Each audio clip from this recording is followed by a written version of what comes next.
ৰিদীপৰ ৰাসৰ অনুভৱ। মাক দেউতাকৰ লগত ৰিদীপ এইবাৰ গাঁৱৰ ঘৰলৈ অহাৰ কথা। গুৱাহাটী চহৰৰ এটি সৰু পৰিয়ালৰ একমাত্ৰ সন্তান ৰিদীপ। এইবাৰ আহিন মাহত তাৰ 7 বছৰ সম্পূৰ্ণ হৈছে। স্কুল, খেলা-ধূলা আৰু চহৰৰ কোলাহলৰ মাজেৰে দিনবোৰ অতিবাহিত কৰে। গাঁৱৰ মাটিৰ গোন্ধ, বতাহ, গছ-গছনিলৈ আকৌ মনটো উৰাই নিয়ে তাৰ। এইবাৰ স্কুলত ৰিদীপে ৰাস মহোৎসৱৰ ছুটি পালে।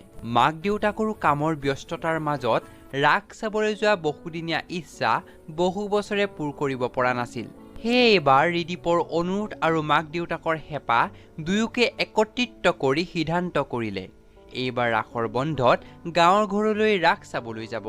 কথামতেই কাম।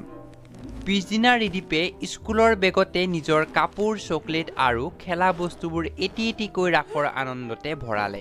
যোৱাৰ সময় আহি পৰিল। ৰিদীপ ট্ৰেইনত উঠিল মাক দেউতাকৰ লগত। গাঁৱৰ দিশে যাত্ৰা আৰম্ভ হ'ল। মা, ৰাস মানে খেল নেকি? ৰিদীপে মাকক প্ৰশ্ন কৰিলে। মাকে এটি মিচিকিয়া হাঁহি মাৰি ৰিদীপক ক'লে, নাই ৰিদীপ, ৰাস কেৱল খেল নহয়, ৰাস হৈছে আমাৰ সংস্কৃতি, ভগৱান শ্ৰীকৃষ্ণৰ পবিত্ৰ ৰাসলীলা। এই উৎসৱত ভক্তি, আনন্দ আৰু মিলনৰ আভাস পোৱা যায়। মানুহে সেইদিনা হৃদয়ৰ গভীৰতাৰে শুদ্ধতাৰ আভাস লাভ কৰে।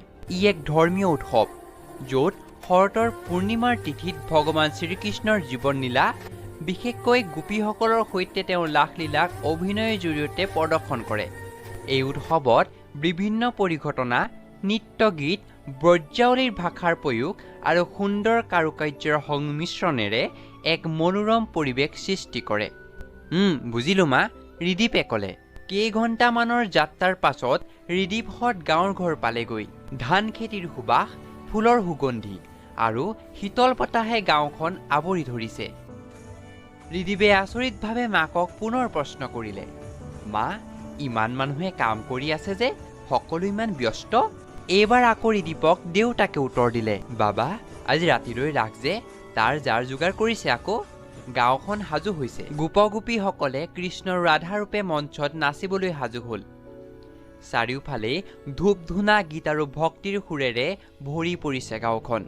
মা, এয়াচোন একেবাৰে যাদুৰ দৰে, ৰিদীপে ক'লে।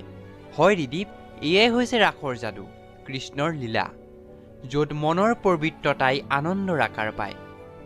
ৰাসৰ আৱাসখনত সকলোৱে হৃদয় একে সুৰতে জীপাল কৰি তোলে আৰু তাৰ আৱাস হয় শুদ্ধতা আৰু সহায়ৰ মাজত।